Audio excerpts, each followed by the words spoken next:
राज्यातल्या दुष्काळासंदर्भात शरद पवारांनी मुख्यमंत्री एकनाथ शिंदे यांना एक पत्र लिहिलंय। मागील 10 दिवसांमध्ये दुष्काळी परिस्थिती अधिकच गंभीर बनली आहे। मात्र दुष्काळ बैठकीमध्ये संबंधित लोकप्रतिनिधी मंत्री गैरहजर होते। राज्य सरकार अद्यापही अंग झटकून कामाला लागल्याचं दिसत नाहीये। दुष्काळी परिस्थिती हाताळताना राज्य सरकारशी मी सातत्याने सहकार्याची भूमिका घेत आलोय। मात्र भीषण दुष्काळी परिस्थितीमध्ये जनतेचे हाल पाहून स्वस्थ राहणं कठीण झालंय।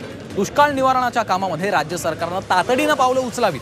मात्र त्यानंतरही काही आश्वासक बदल न दिसल्यास मला संघर्षाची भूमिका घ्यावी लागेल असं पवारांनी म्हटलं।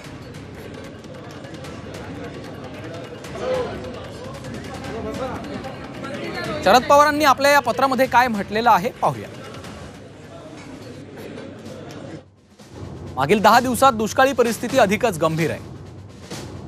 बैठकीला मंत्री संबंधित लोकप्रतिनिधी उपस्थित नव्हते।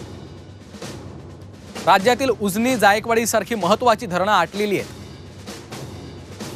संपूर्ण मराठवाडा दुष्काळामध्ये होरपळतो। शहरी ग्रामीण भागातील जनता पाण्यासाठी तहानलेली आहे।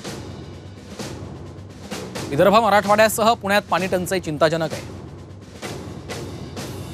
जनावरांना चारा आणि पाणी मिळणं कठीण झालंय। दुष्काळ स्थितीमध्ये जनतेचे हाल पाहून स्वस्थ राहणं कठीण झालंय। दुष्काळ निवारणाच्या कामामध्ये सरकारनं पावलं उचलावीत। आश्वासक बदल न दिसल्यास संघर्षाची भूमिका घेऊ असा इशारा देखील पवारांनी मुख्यमंत्र्यांना लिहिलेल्या या पत्राच्या माध्यमातून दिला आहे।